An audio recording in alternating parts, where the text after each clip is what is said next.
Olá, meu amigo, olá, minha amiga, sejam todos muito bem-vindos. Nossa quarta aula, de interpretação de texto para concursos públicos. Nós vamos trabalhar hoje aspectos da linguagem e, obviamente, vamos fazer aí análise textual também, dentro daquilo que falarmos sobre linguagem. Veja, é importante você entender que as questões sobre linguagens que aparecem aí camufladas na interpretação de texto, elas lidam com aspectos pontuais da nossa linguística e nós temos que falar um pouquinho sobre eles. O primeiro aspecto que de vez em quando as questões colocam para os candidatos é aquela coisa mais básica sobre linguagem, que trata da linguagem verbal, isto é, daquela linguagem que está escrita, que está evidente ali para o leitor, e da linguagem não verbal. Isso também terá a ver com aquela vibezinha que nós falamos sobre a diferença entre compreensão e interpretação de textos. Porque quando se misturam as linguagens, eu pego a linguagem verbal junto com a linguagem não verbal e misturo, às vezes as bancas criam questões sobre isso. Normalmente envolvem quadrinhos, tiras ou charges, principalmente pedindo que o candidato interprete, aquela charge. Às vezes tem questões, isso é muito comum, por exemplo, me vem aqui a cabeça a banca FCC. O humor da tira, às vezes você olha para a tirinha, para os quadrinhos, e você não acha graça nenhuma. Mas você precisa entender qual é o humor da tira. Eu vou mostrar um exemplo para você, não da questão, vou deixar para a gente analisar a questão um pouquinho mais para o final da aula, mas vou mostrar uma tira que foi utilizada para criar uma questão que envolve linguagem verbal e linguagem não verbal. Bom, primeiro então vamos pontuar o que é linguagem verbal. Olha aí na tela, veja aí o poema do Vinícius de Moraes, A linguagem verbal, em que ele trabalha a ideia do tempo. Veja aí, passa tempo, tic-tac, tic-tac, passa hora, chega logo, tic-tac, tic-tac, e vai-te embora. Passa tempo, bem depressa, não atrasa, não demora, que já estou muito cansado. Já perdi toda a alegria de fazer meu tic-tac, dia e noite e dia, tic-tac, tic-tac, dia e noite e dia. Como você percebe, a figura poética aí do texto dá a ideia de um relógio, dá a ideia da passagem do tempo. E aí, em cima disso, o nosso amigo Vinícius de Moraes cria a sua mensagem, a sua função poética, a sua função expressiva, e aí ele faz ali o seu texto. Por falar em função da linguagem, algo que nós vamos ver aí na nossa próxima aula, porque funções da linguagem, de vez em quando, aparecem aí em questões também de concurso. Mas vamos ver como uma linguagem não verbal poderia interpretar aí o tic-tac do nosso amigo Vinícius de Moraes. Olha aí a tela. Se você percebe, a linguagem não verbal expressa é um relógio, o relógio está sorrindo, a ideia apontada aí por esses dois parênteses ou pedaços de parênteses, enfim, o desenhozinho aí do relógio dá a entender que este sino aqui está batendo. Essa campainha que tem em cima do relógio. Então, como você pode perceber, a ideia da linguagem não verbal presente no desenho do relógio faz com que se entenda que o tempo está passando. Está passando, inclusive, chegou o momento do despertador tocar. Não é verdade? A isso a gente chama de linguagem não verbal. É quando uma imagem representa algo que o sujeito vai interpretar, vai ler. Exemplos de linguagem não verbal nós temos aos montes. Todo mundo que está me assistindo, que tem a Carteira Nacional de Habilitação, certamente quando vê uma luz vermelha no semáforo, ou no sinal, ou no sinaleiro, aí depende de que lugar do país você está me assistindo, porque vai ter a ver com as variedades ou variações linguísticas, coisa que nós vamos ver ainda hoje, na aula de hoje, porque às vezes também aparecem questões que lidam aí com a ideia da variação linguística. Então veja, quando você olha aquela luz vermelha, sabe que tem que parar. Não é verdade? A isso nós chamamos de linguagem não verbal. Ok? Toda vez que uma imagem transmite uma mensagem qualquer, nós estamos falando de linguagem não verbal. Às vezes essas duas linguagens, a linguagem verbal e a linguagem não verbal, elas são associadas. Por exemplo, imagine o texto que nós lemos com a imagem do relógio. Veja como é que fica. E veja que a associação presente entre o desenho aí do relógio e o texto do Vinícius de Moraes é perfeitamente plausível. Então, poderemos criar aí uma alegoria, uma ilustração aí.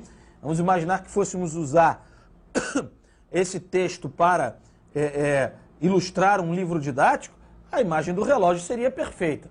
Porém, como isso aparece em concurso, professor? O senhor disse que ia mostrar uma imagem que misturasse aí as linguagens. Veja, a questão foi justamente proposta em cima da tirinha que eu vou mostrar a você e pedia que o candidato identificasse ali o humor da tira. Veja aí, leia aí o quadrinho da Turma da Mônica, leia aí o quadrinho do Maurício de Souza. Veja que há a mistura da linguagem verbal, a Mônica aí falando sozinho, você certamente já leu aí as tirinhas. Aí o Cebolinha chega chamando a Mônica para jogar, ela pergunta que jogo é, e veja, a associação da linguagem verbal, expressa pelos dois quadrinhos anteriores, faz com que não se precise, não seja necessário um quadrinho mostrando a resposta do Cebolinha. Que resposta o Cebolinha deve ter dado para a Mônica para ele tomar aí esse soco aí, ter ficado aí com esse olho roxo, sem entender nada? Volte aí, volte ao quadrinho aí, veja aí, ó. Perceba que a presença desse ponto de exclamação aqui, ó, significa que o Cebolinha não entendeu nada. Pelo simples fato de que ele disse para a Mônica que era o jogo da velha, ela já estava meio chateada por ter achado um fio de cabelo branco, inclusive ela sai aqui com muita raiva, né?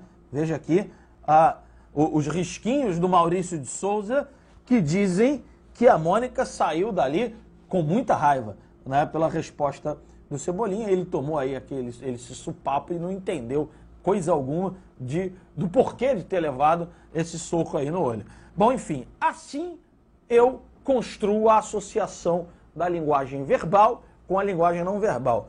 E aí, no caso, se perguntou onde residia o humor da tira, tinha lá as alternativas, e a resposta, se não me falha aqui a memória, era no fato da resposta do Cebolinha, né? E olha que a resposta não aparece aí no quadrinho, mas ela é facilmente subentendida. Beleza? Bom, se você já entendeu o que é linguagem verbal, o que é linguagem não verbal, que usos as linguagens podem apresentar? Porque, além dessa situação textual que eu mostrei para você da tira do Maurício de Souza, as linguagens são usadas de uma forma em que o candidato, ao analisar a questão, deverá perceber se a linguagem está sendo utilizada no sentido denotativo ou no sentido conotativo. Olha, tem gente que faz uma confusão tremenda aí com denotação e conotação. Denotação, sentido do dicionário, isto é, você ficou com dúvida na significação de uma palavra. Aí você vai lá ao dicionário e tem lá todos os sentidos possíveis para aquela palavra. Por falar nisso, pensa comigo aí em vocábulo e palavra. Muita gente fica com dúvida, principalmente por conta da diferença. Professor, eu já escutei essa pergunta diversas vezes. Qual a diferença de vocábulo e palavra? Ora, vocábulo é a transcrição gráfica que pode ter diversos significados. Por exemplo, pense aí no vocábulo botão? Você conhece que tipos de botão? Você pode me citar aí uma porção deles. Botão que fecha aí a camisa, a sua camisa. Ou botão de rosa que você oferece para sua namorada, para o seu namorado, etc. O botão que solicita a presença do elevador no seu andar e por aí vai.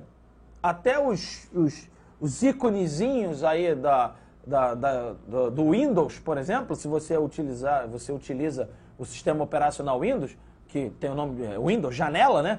Aí tem, aperta o botão tal. Na verdade, você não vai apertar o botão, né? Você vai botar lá a imagem da setinha, o cursor do mouse e vai clicar naquele botão. Essa é a diferença básica entre vocábulo e palavra. Vocábulo ele está, vamos dizer assim, livre de significação. Ele pode significar muitas coisas. A palavra vai estar dentro de um contexto e aí vai ter a sua significação. Pois então, as palavras elas podem ter sentidos denotativos, sentido do dicionário, e sentido conotativo. Você vai entender melhor olhando aí para a tela e ver o meu exemplo de denotação. Olha aí, o pensamento, vamos fazer a definição de pensamento. É aquilo que é trazido à existência através da atividade intelectual. Por esse motivo, pode-se dizer que o pensamento é um produto da mente, que pode surgir mediante atividades racionais do intelecto ou por abstrações da imaginação. Como você pode perceber, meu aluno e minha aluna, eu tenho aí uma definição, digamos, denotativa, uma definição de dicionário sobre o que é o pensamento. Tá? Agora, veja aí o meu próximo slide. Como seria a definição de pensamento? Agora no sentido conotativo, o famoso sentido figurado, tá? Vamos aí, ó. Dizem que o pensamento é uma coisa à toa. Mas como é que a gente voa quando começa a pensar? Como você pode perceber, quando ele diz que a gente voa quando começa a pensar, é óbvio que estamos falando de um sentido figurado, de um sentido conotativo. Essa é a diferença básica, ok? Muitas questões de prova, elas são baseadas nesses dois princípios da linguagem, o sentido conotativo e o sentido denotativo. Não confunda aí a denotação com a conotação. Uma outra coisa que de vez em quando nós encontramos em questões de interpretação de texto é aquela que procura verificar se o candidato conhece os níveis da linguagem. De que níveis estamos falando? E aí você vai perceber que na produção de textos que você analisará e talvez que você fará, porque se você vai fazer uma prova que tem uma questão discursiva ou que pede-se uma redação do candidato, você terá que produzir um texto. E aí você tem que estar de olho se normalmente uma questão discursiva de qualquer concurso pede que você se atenha ao sentido denotativo. Níveis de linguagem. Quais são os níveis de linguagem? Bom, basicamente, nós temos o nível formal e o nível informal. Veja aí na minha tela. Aí, ó. O nível ele pode ser formal, também chamado de culto, erudito ou gramatical. Então veja aí o meu exemplo. Nós sabemos que ele cometeu um equívoco ao acusá-la de dama da noite. Esse é o nível formal, o nível culto da linguagem. Essa diferença entre o nível culto e o nível formal eu vou mostrar para você entre o nível culto e o nível informal, o nível popular, digamos assim, eu vou mostrar para você na situação específica de um texto do Cris Bueno, que ensejou uma prova e depois, dentro desse mesmo concurso, uma questão sobre essa ideia dos níveis de linguagem, ok? O outro nível de linguagem que você está vendo aí na minha tela, o nível chamado popular, tá? Que também é chamado de coloquial. Veja que eu traduzi, entre aspas, né, esse texto do nível formal para o nível informal. Veja aí, ó, a gente sabe que ele cometeu um erro ao acusar ela de vadia. Né? Então veja, aqui eu uso o nível formal, nós sabemos. Aqui eu uso o a gente sabe. Aqui eu disse dama da noite, um eufemismo para vadia, ou outro outro substantivo ainda mais categórico que você queira pensar aí na sua cabeça. Fato é que certamente você sabe que o nível formal é o que deve ser empregado para você fazer uma prova discursiva, por exemplo. E que as questões de interpretação de texto podem utilizar textos apenas com o nível formal da linguagem e textos que trabalhem também o nível informal. Você lembra do texto que eu analisei aqui com você? Olha, nós aqui, mano. Lembra disso? Pois então, ali você percebeu claramente um nível popular de linguagem. O texto falava sobre uma situação extremamente importante, falava sobre a segregação social a partir daquelas manifestações de junho de 2013, porém, o título do texto utilizava um nível informal da linguagem. Combinado? Beleza? Muito bem.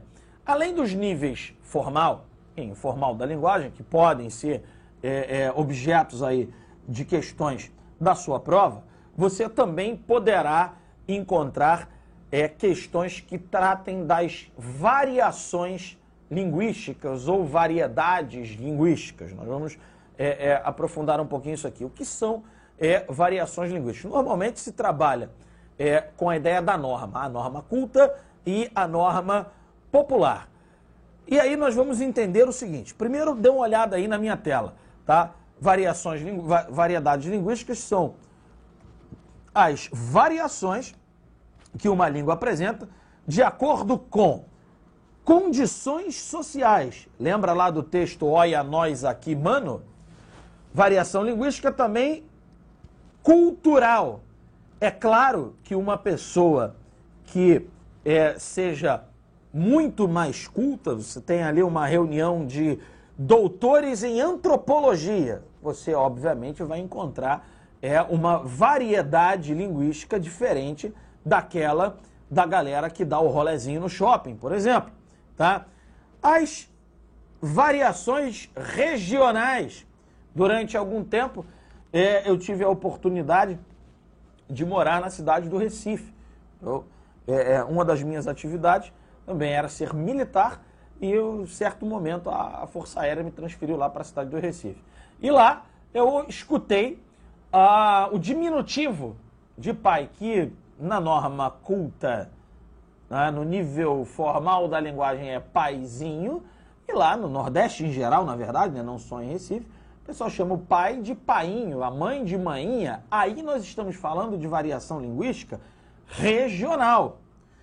Olha, há autores da nossa literatura que se especializaram em apresentar essas variações regionais da linguagem. Me vem aqui de cara à memória o João Guimarães Rosa, tá? Por exemplo, quando ele escreve Grande Sertão Veredas, ele coloca lá uma série, né, de variações linguísticas, cria uma série de neologismos, isto é, palavras novas, palavras que ele inventou e etc.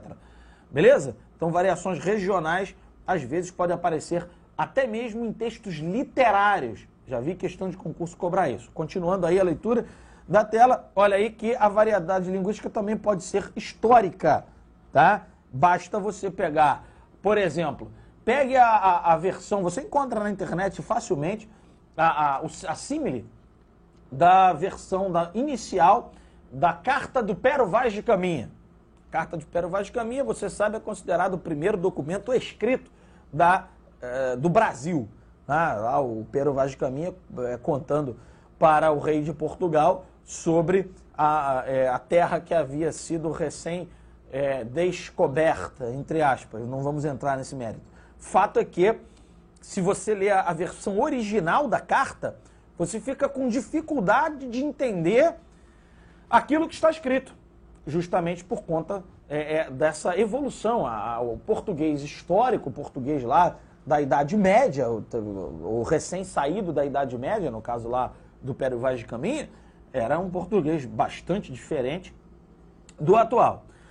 Beleza? Então, voltando aí para minha tela, veja aí, norma culta, então é a língua padrão, a variedade linguística de maior prestígio social.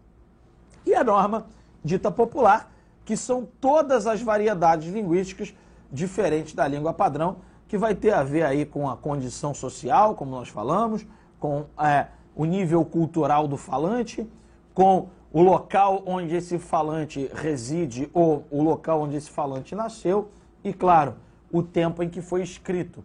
Você pega, por exemplo, eu tenho um livro já bastante antigo, herdei de minha mãe, que era professora de língua portuguesa e francês também. Esse livro tem lá as correspondências do Machado de Assis. Ele trocando correspondências com vários de seus circunstantes lá do seu tempo. Tá? E fato é que a leitura dessas cartas, obviamente, é completamente diferente da leitura de um e-mail hoje. Né? Então aí você percebe claramente a variação linguística. Beleza? Então, recapitulando o que falamos aí na aula de hoje, falamos da linguagem verbal e não verbal, mostrei para você como é que isso pode aparecer numa prova. Falamos nos níveis da linguagem, o nível pode ser formal ou pode ser informal, pode ser erudito ou popular, e falamos agora na norma culta, também chamada de norma padrão, e da norma popular, que engloba todas as variações linguísticas. Beleza? Bom, agora eu prometi a você fazer a análise de um texto que foi palco de uma prova e que trabalhou essa questão das variações linguísticas e que depois, no mesmo concurso, apresentou uma questão que tinham dois outros textos falando também de variação linguística. Vamos a ele. É um texto do Cris Bueno. Acompanhe a leitura comigo. Vamos lá? Preconceito existe pela ignorância, pela incapacidade de compreender e aceitar as diferenças. Diferenças de cor, raça, sexo, classe social e até de linguagem. Tá? Perceba aí, meu nobre, que ele fala em diferença de linguagem. E é justamente na linguagem que se encontrará uma das piores manifestações de preconceito. O preconceito contra as formas consideradas erradas de falar e de escrever, que corta as asas, barra as entradas, limita o crescimento, despreza e marginaliza.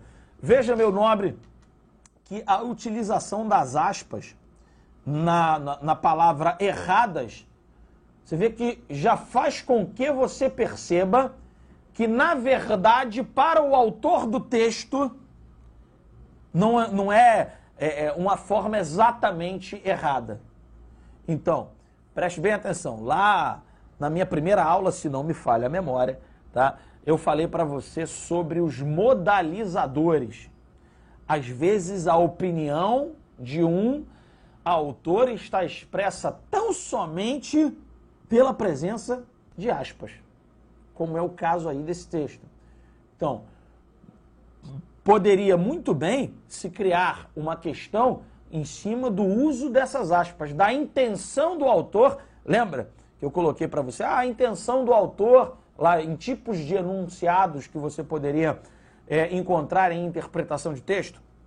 Pois então, nesse caso aí as aspas, a intencionalidade discursiva dessas aspas é justamente uma intencionalidade modalizadora, isto é, apresentar para o leitor uma opinião do autor. Beleza? Combinado? Vamos continuar a leitura aí. Então, vamos lá. Para desespero de muitos gramáticos alucinados e paranoicos defensores do português, a língua não é uma entidade homogênea e estática. Se fosse, ainda estaríamos falando latim. Volte aqui para mim, por favor, e perceba que o sujeito dá como evidência de prova, lembra disso? Que eu falei para você, olha, marca as partes mais importantes. Qual é a evidência de prova que o Cris Bueno utiliza para esse trecho do texto? Volte ao texto comigo, veja aí, ó. Ele afirma que a língua não é homogênea e estática. Evidência de prova, nós não falamos latim. Por quê? Porque a língua portuguesa, ela é oriunda do latim. O português que nós falamos,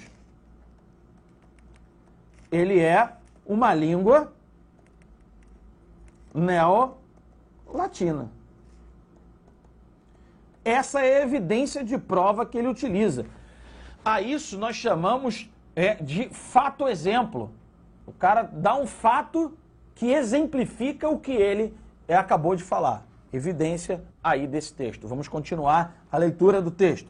A língua é viva e existe porque existem pessoas que a falem.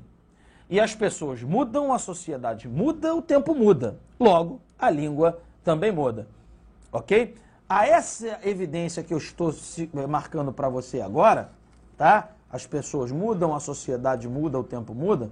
Nós chamamos de fato ficcional. Isto é, na verdade não tem um fato que ele esteja narrando sobre mudança social ou sobre passagem do tempo, mas isso aí é algo que todo mundo sabe, é algo notório. Tá? Apela-se para o raciocínio lógico, para aquilo que o sujeito consegue simplesmente olhar e ver. Beleza? Combinado? Vamos continuar a leitura do texto. A língua falada e vivida nas ruas, nas casas e na realidade da maioria esmagadora dos brasileiros não é essa língua artificial chamada de padrão, pretensamente ensinada nas escolas e exigida em vestibulares, concursos públicos, meios de comunicação em qualquer situação mais formal. Aliás, a língua não é o padrão, apesar de muitos acreditarem e insistirem que sim. A língua é esse amontoado de variedades que a compõem, e o padrão é apenas uma entre tantas variedades. O preconceito linguístico, olha ele voltando aqui à tese dele, né? Ponto de vista principal do autor é esse aqui, ó, tá? Ponto de vista principal, que ele já apresentou lá no primeiro parágrafo, acontece pela imposição dessa variedade padrão e pelo desprezo de tudo o que é não padrão. Colocando de outra maneira, o que as pessoas ricas, cultas, poderosas, ou seja, a minoria absoluta desse país de terceiro mundo, falam, é o padrão da língua que deve ser seguido pelos caipiras, pobres, ladrões e marginais que falam tudo errado. Perceba aí a presença de aspas novamente. Continuando, gramáticos exaltados, paranoicos defensores e seus fiéis seguidores, professores, políticos, mídia e um monte de gente mal informada sobre o assunto, vão alarmar o mundo que o português está sendo corrompido, que não se sabe mais falar português e que se fala tudo errado. Primeiro, o português, assim como qualquer língua, não vai bem nem mal, apenas vai, segue seu curso natural de mudança e evolução. Perceba, meu nobre e minha nobre, que quando ele fala curso natural de mudança e evolução, veja que ele faz, né, uma referência, uma coesão textual perfeita ao fazer alusão à mudança e evolução, porque lá no parágrafo anterior, como você percebeu, ele falou que o tempo muda, as pessoas mudam, a sociedade muda, etc. Segundo, é impossível um povo não saber falar sua própria língua. E terceiro, não existe certo ou errado na língua, apenas diferenças de uso. Como foi dito no começo do texto, a língua existe porque existem falantes, e existem falantes ricos, pobres, novos, velhos, homens, mulheres, do campo, dos grandes centros urbanos, da periferia, do norte, sul, nordeste e de todos os cantos, formas e feitios, lugares diferentes, épocas diferentes, contextos diferentes e histórias de vida diferentes que formam falantes diferentes. Então, como você pode perceber, toda a argumentação do sujeito passa justamente pela variedade ou pela variação linguística. Vamos ver a conclusão que ele faz deste texto. Veja aí. Nada contra a variedade padrão da língua, desde que ela seja colocada em seu devido lugar.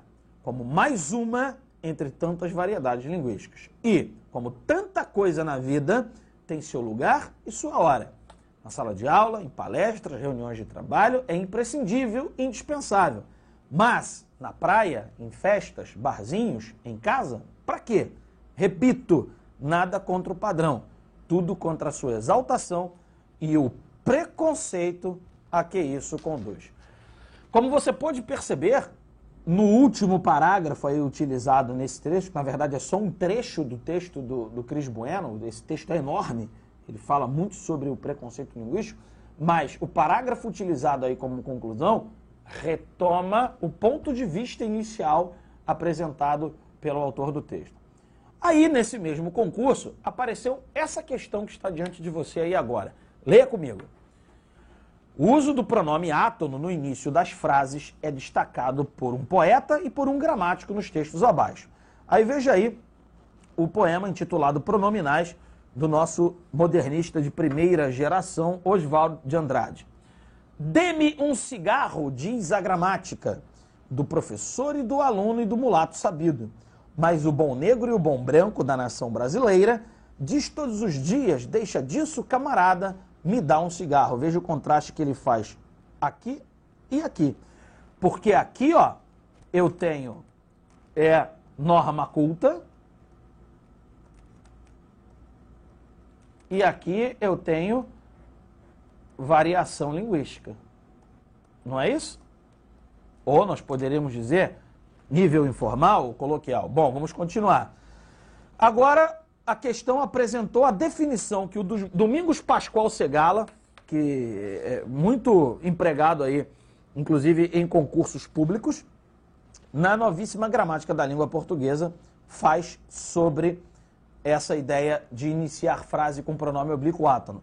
Só é lícito, isto é correto, na conversação familiar, despreocupada, ou na língua escrita quando se deseja reproduzir a fala dos personagens. E qual foi a questão formatada em cima da ideia de variação linguística? Veja aí, comparando a explicação dada pelos autores sobre essa regra, pode-se afirmar que ambos. 5 segundos para você pensar aí. Qual seria a resposta correta?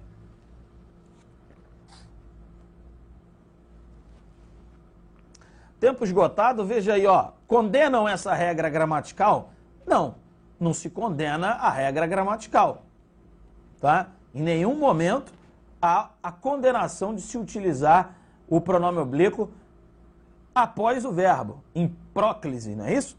Acreditam que apenas os esclarecidos sabem? Não. Criticam a presença de regras? Também não. Afirmam que não há regra? Não, na verdade, o que eles fazem?